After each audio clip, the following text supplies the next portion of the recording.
shit.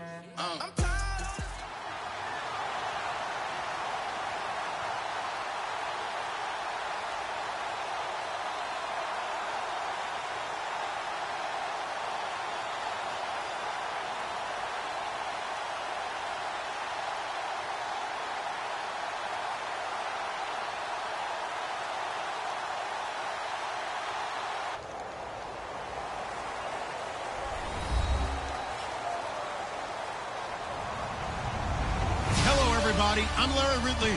You're tuned in to the NFL on EA Sports. Tonight's matchup features two quarterbacks who will be trying to lead their team to victory. It's the Dolphins going up against the Jaguars. With that, let's send you upstate to Everbank Field in Jacksonville. We're standing by our two men who will call the action. That's Brandon Godden and Charles Davis. Larry, the fans in teal and black are ready to lock down the bank as you get a look inside Everbank Field in Jacksonville, Florida. Today, we're set for a good AFC matchup between the Miami Dolphins and the Jacksonville Jaguars.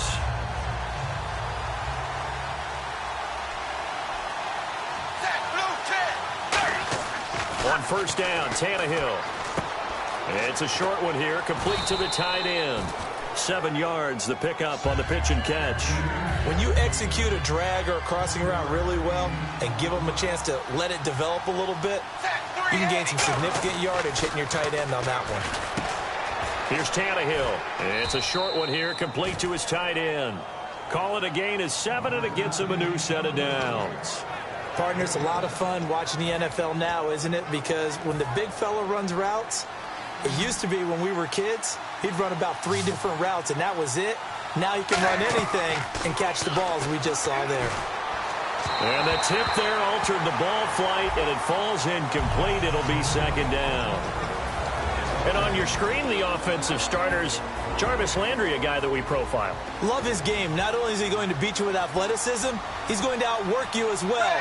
And look for him to hurt you also in the kick return game. And nothing doing. He's immediately taken down at the line of scrimmage.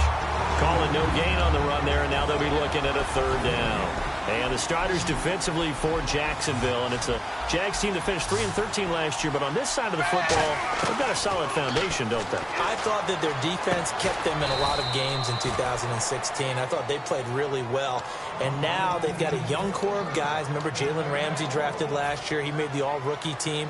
Yannick Ngakoue, a really promising outside linebacker, one of the best speed rushers in the game. He's going to be back with them. They need Miles Jack to make a jump, the youngster out of UCLA.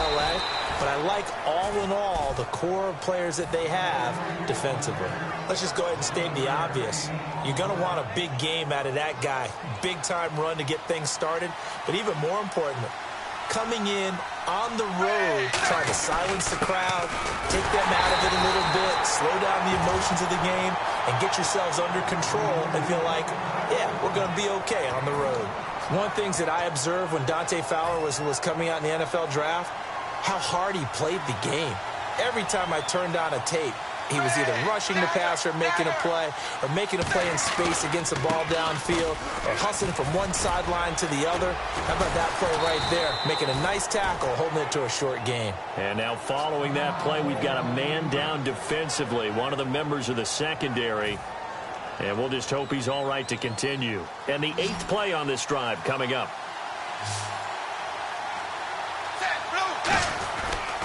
And to give this time to the tailback. And he's going to fight his way forward here for a modest gain. He'll get a nice chunk there on the first down run, and it's 2nd and 4. 4 yards remaining now on 2nd down.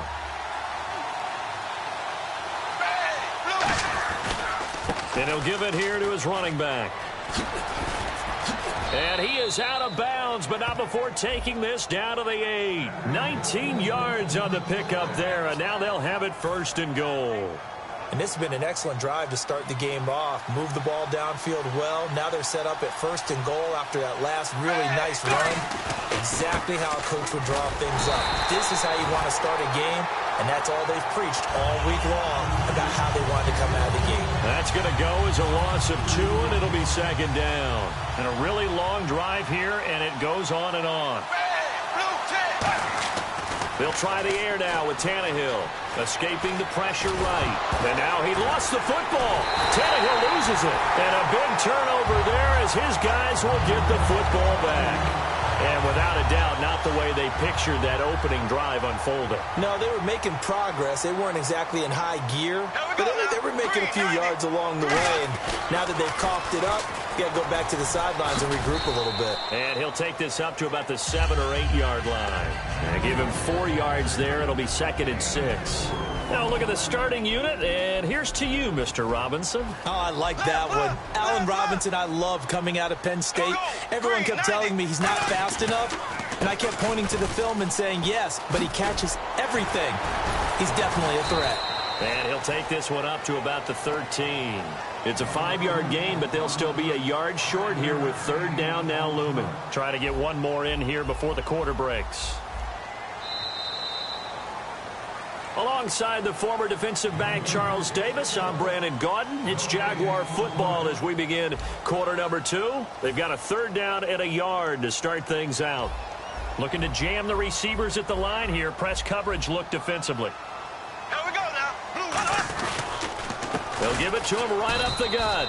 No gain on the play there. A nice job defensively. And it likely forces a punt situation on 4th. And how about this one now? In their own territory, a gutsy call. They're going to go for this on 4th and a yard. Now they'll run it on the toss. Boy, a curious decision to go for it. Doesn't pan out. And now, boy, the ball's going to go over on downs here inside the 10-yard line.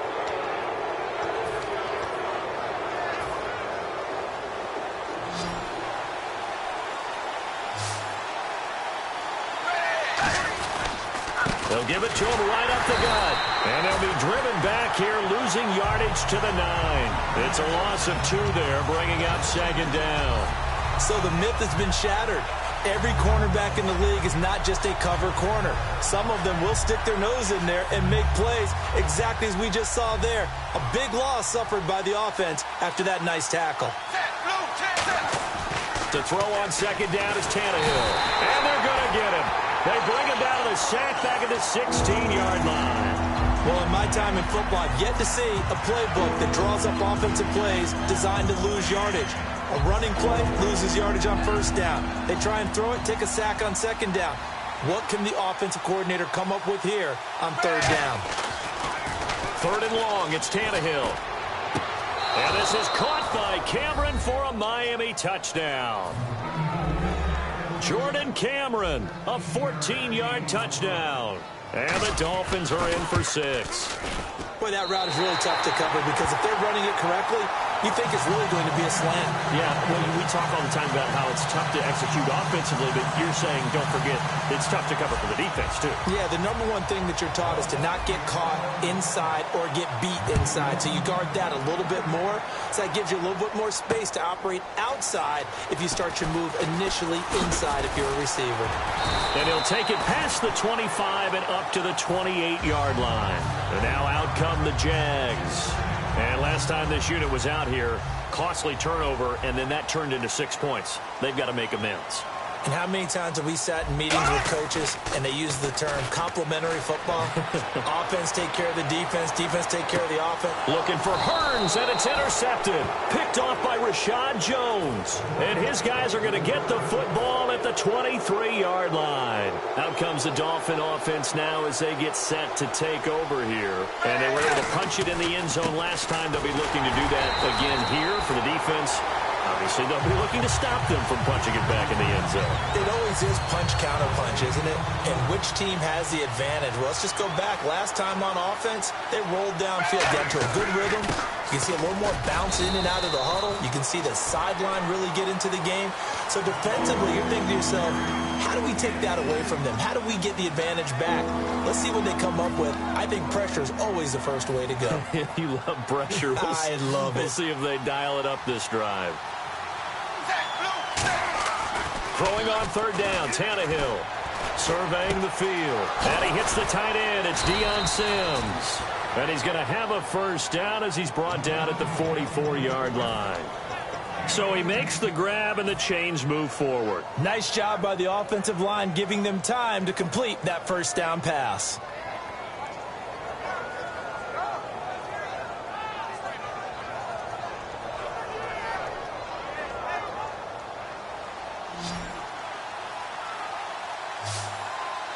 And on the outside, they're playing press coverage. Tannehill, incomplete. He was trying to get it to Jay Ajayi there out of the backfield. All right, different topic here. 2018, the Super Bowl, traveling north, far north to Minneapolis. Early predictions for that one. Who you got? Well, you know, everyone's still waiting in the NFL for a home team to play in its home stadium, right? So could the Vikings be that team? I'll start in the NFC, and I'm going to say no. I think Seattle. Starting to get near that maybe last run with their defense. Earl Thomas returns. I like Seattle coming out of the NFC. How about you? Well, I'm actually going to take a Dallas Cowboys NFC title run. I think that they came so close this year, probably most talented going into next year. I like that one. Well, in the AFC, I'm going to go with a team that if they improve their defense and their quarterback stays healthy, they could be that team, the Oakland Raiders. Okay, I'm going dark horse. Cleveland Browns. Let's go. Hey, from worst to first.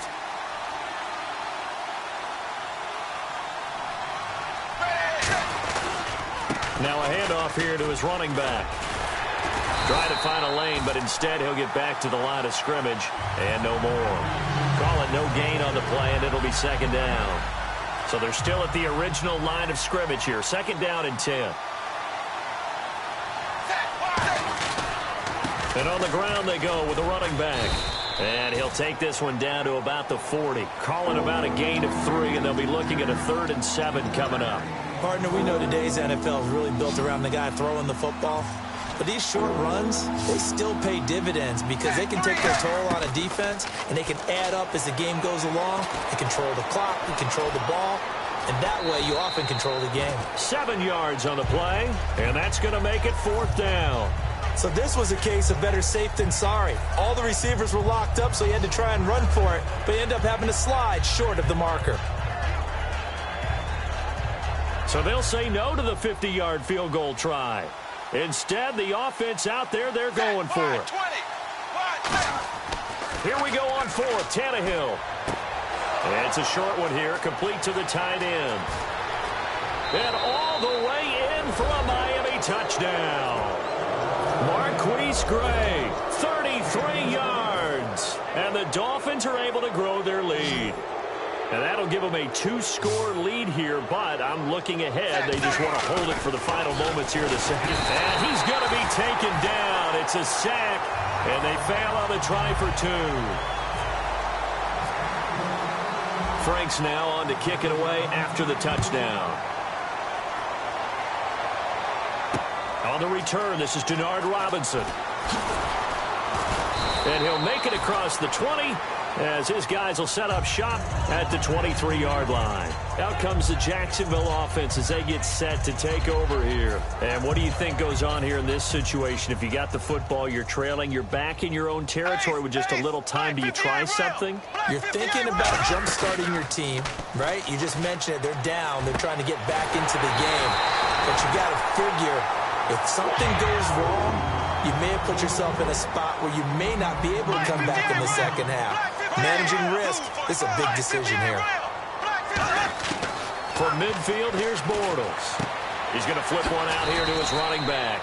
Give him 8 on the play, and that'll make this a second down. So many times you hear today's NFL described as a space game. Get your best players into space with the football in their hands. That's why sometimes you just swing it out to your runner, get him out in the flat, and let him have a chance to make people miss an open field. On play action, now Bortles. And this one complete to Julius Thomas. Now hold everything here. We're going to get a timeout by the offense. It's just their first, so they'll have 2 remaining here before we get to halftime.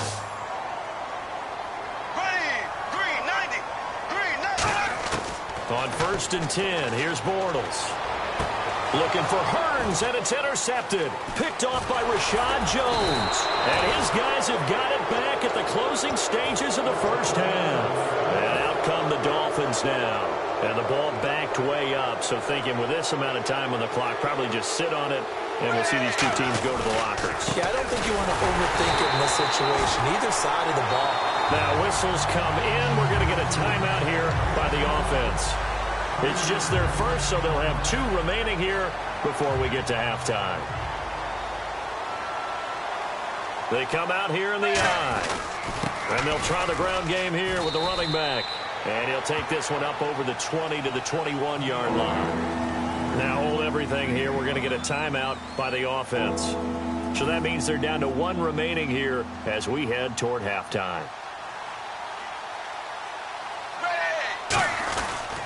They'll run with a backup. This is Williams. And he gets it to the 32. Good enough for a first down. That's it for the first. Never mind, Larry. Forget your halftime report. Apparently, we are set for the third quarter of action already.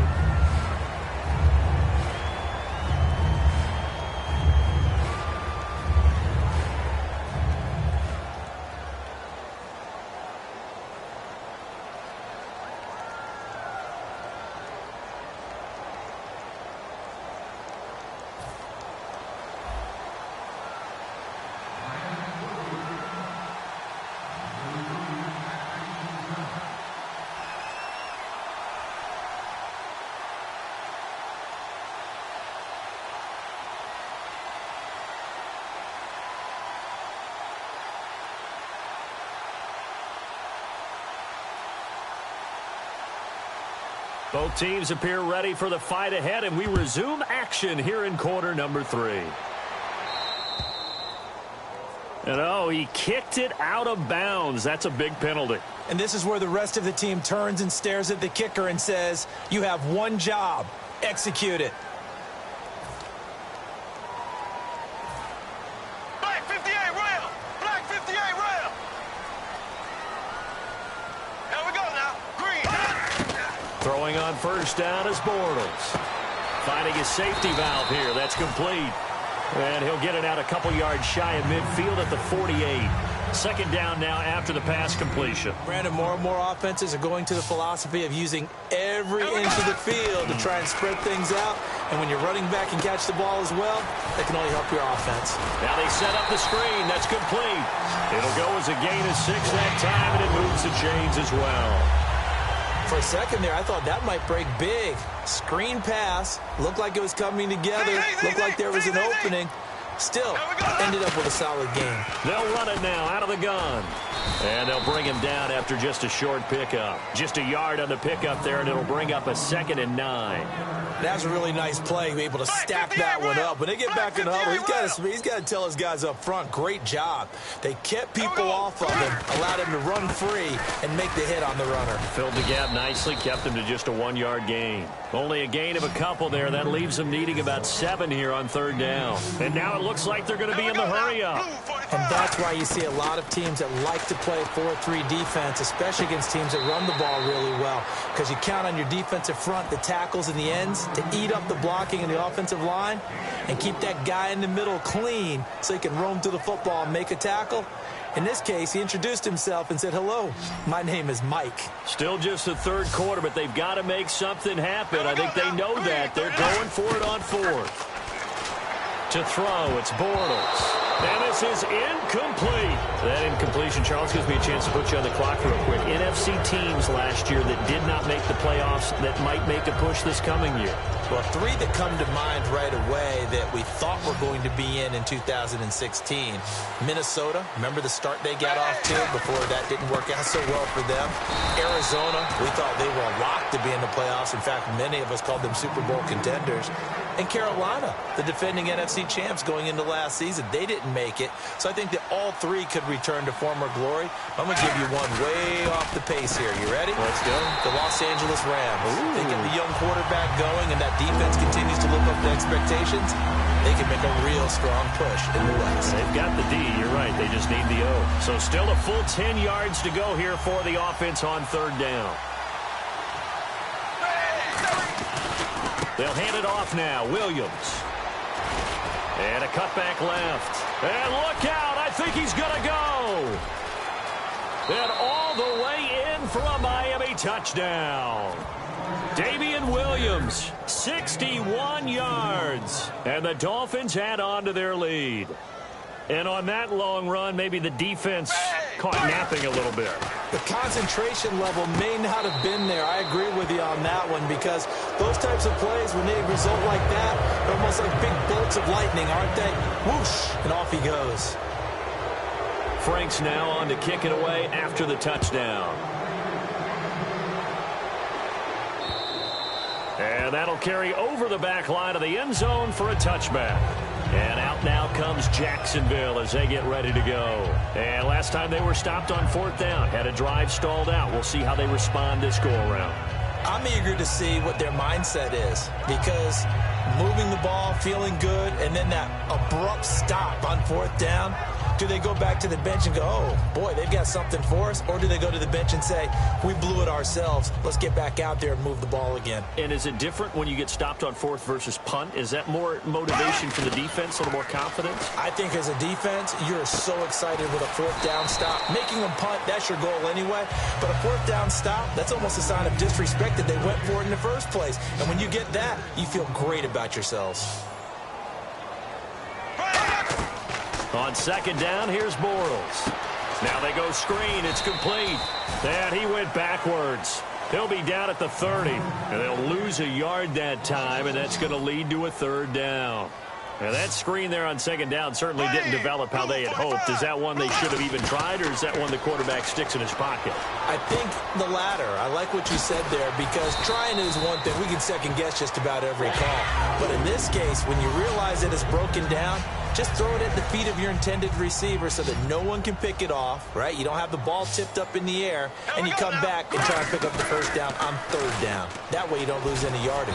And incomplete. Little lull in the action here to go over an offseason storyline. It's kind of interesting. L.A. a couple years ago, they have no teams, and now they're going to have 2 with the move from San Diego to L.A. What does that mean for the league and for the Chargers? It seems like an easier transition, doesn't it, than St. Louis when they moved back to Los Angeles. Less culture shock. Less culture shock, less, obviously geography, the whole deal.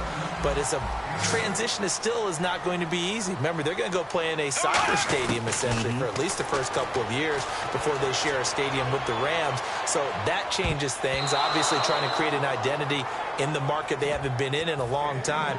They began as the Los Angeles Chargers, but only played 1 season as such. And now a whistle and a timeout called by the kicking team. It's just their first, so 2 remaining as they burn one here in this 3rd quarter. Here we go on 4th down with Bortles. And Robinson with a big catch. It's a gain of 5 on the play, and they're able to pick up the conversion here on 4th down. We always talk about big-time players make big-time plays in big-time moments. I think that 4th down qualified. That was a heck of a throw. They'll get only a couple down to the 44. Back now in Jacksonville. It's Jaguar football, but a little work to do for them. They trail here as we start the 4th. And after the play on the ground, that brings up 2nd down here. Looks like the defense in press coverage here. They come up in an empty set. 4 wide receivers. And down he goes. A sack. They sack him back across midfield at about the 48-yard line. And quickly they get to the line. Defensive end gets in there that time. They were in a 4-3. What's the responsibility of the ends versus the tackles there, Charles? Well, most of the time when you talk about the ends, they're your pass rushers. They're the guys that you turn loose to try and get to the guy who's going to throw the football. The tackles, usually more of the run-stuffing variety. But the way this game is advanced, you're wanting a little bit of everything out of all of your guys. But let's just go ahead and break it down and make it simple. The guy who's a right defensive end versus a right-handed quarterback, that's the blind side.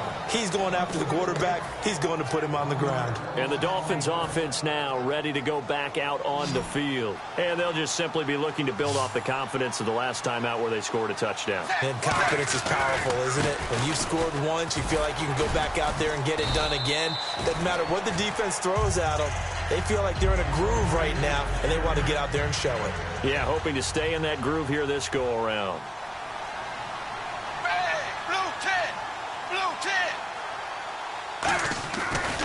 Now a handoff as they run left side. A 3-yard pickup on 2nd and 4. Now they'll need to convert here on 3rd and a little more than a yard. The 4th quarter here, they've got the lead. They want to keep it on the ground. That's what they're doing. Smart football. Keep the clock grinding. Keep it going. But you got to figure now, they're going to see more people stacked up at the line of scrimmage as they try and bleed it out. Everyone understood their role on that play. 3rd and 1. You know the defensive guys, they're trying to get down and get low and get leverage on the offensive lineman, but they didn't allow that to happen. They created a crease and allowed him to get through for a first down. And they'll go with the ground attack here. And nowhere really to go there. He'll take this up just shy of midfield. Just a yard on the first down carry, so it's 2nd and 9. See if they stay on the ground for 2nd down. Gonna give this time to the tailback. And he's brought down. 12 yards there as they move the chains. Well, I'd say that run's pretty emblematic of what we've seen all day long. No matter what they've done on offense, this offensive line has controlled the line of scrimmage, given them time to throw it, run it, do whatever they wanted. That's why there are points up on the board. And right now, the psyche of the offense, we're in control, and we can do whatever we feel like doing out here on the field. And in this situation with the lead 4th quarter, they're liking keeping the ball on the ground, I'm sure. That's just smart football, but you know the defense has to know it as well. They've got to stop them here. So now we're going to see that loading the box in a big way. 6, 7, 8, 9, whatever it's going to take, puts a little bit more pressure on your big offensive line. 2nd down following the run.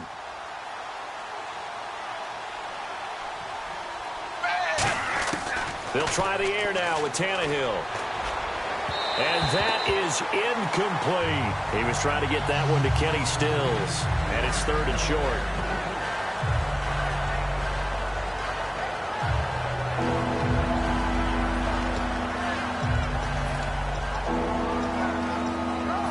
Seventh play of the drive now as they come up on a 3rd and 3.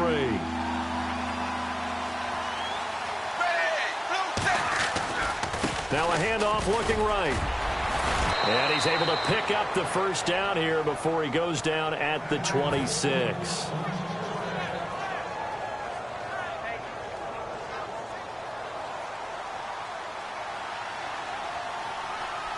They come out here in the eye.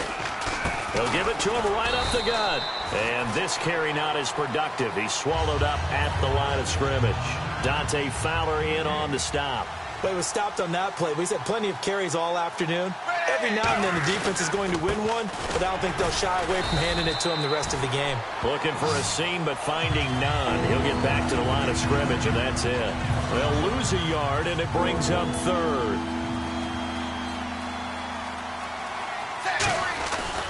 On 3rd down, here's Williams. A loss of a yard, and it brings up 4th. And now the Jags going to signal for another timeout. That'll leave them with just 1 remaining in this 4th quarter of play. And with things looking pretty good on the scoreboard, they're going to keep the offense out there and go for it here on 4th. On 4th down, Tannehill. Flush to his right. And he fires one that's intercepted. And he's got room. A great read, and it's picked off. And he's free going down the left side. It's a foot race. And he will take this one home. It's a touchdown. So they go on 4th down. Not only do they not get it, it turns into 6 points the other way. Disastrous. And many people think you should just go ahead and knock it down in that situation. Turn it over for the offense. But I had a defensive coordinator recently tell me, we see that as a passive play. We don't do that anymore. We want the ball in our hands, and we want to head the other way. Probably also instinct a lot of times. If you see a lot of green grass ahead of you, go ahead and grab it. It's the exact right play to do. That's knowing when to break the rules and when to make a play that maybe you hadn't been taught. And the Dolphins are going to recover. They knew they needed a miracle. They had to have that onside kick. They didn't get it. Well, as we knew, even before they put the toe to the leather on that one, their chances of getting that done, slim and none. And I do believe we saw Slim just leave the door, didn't we? We did indeed, I think. And he'll take this into the end zone for a Dolphins touchdown. Kenny Stills, 41 yards. And the Dolphins are able to grow their lead. They were still throwing with a comfortable lead here late, and now that lead even more comfortable. And your first thought is there bad blood that went into this one ahead? And he's going to go down. Can't get rid of it, so a sack on a 2-point try.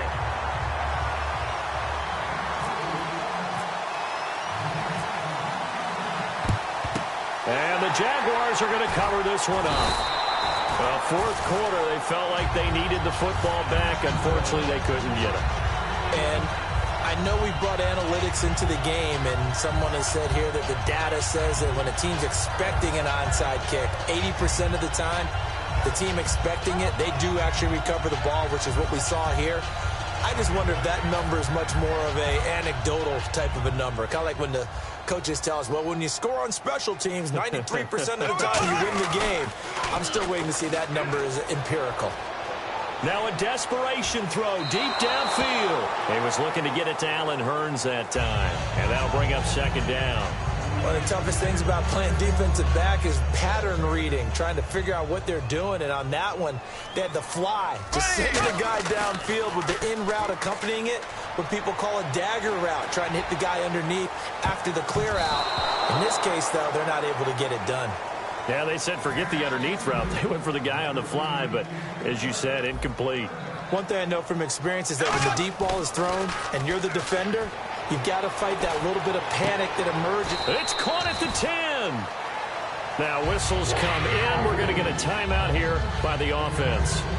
That'll be their third and final stoppage here as we step aside. On first down, Bortles eluding the pressure right. And it looks like he'll be just a yard shy of the 5 here as he's out at the 6. 5 yards on the pickup, and that'll make it second and goal. Yeah, he only gets a few yards on 1st and 10, but he's better off doing that than throwing an incompletion or even worse, an interception. Now Bortles throwing on second down. This will be caught just inside the 10.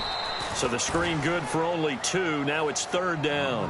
In order for a screen pass to break big, a lot of things have to come together and be well executed.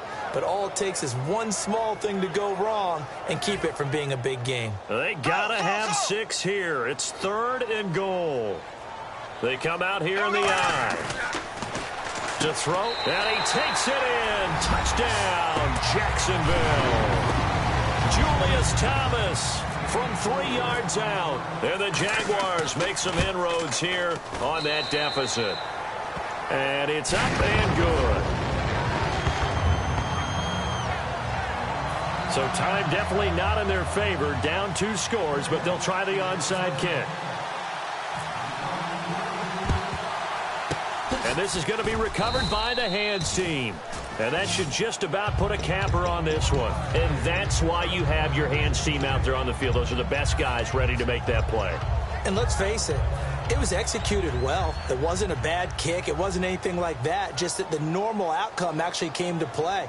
Analytics will tell you it's a very low possibility of getting the ball for the team kicking it in an onside kick situation. You're all about the numbers, aren't you? All about the numbers, baby. It's a new game now. They don't lie.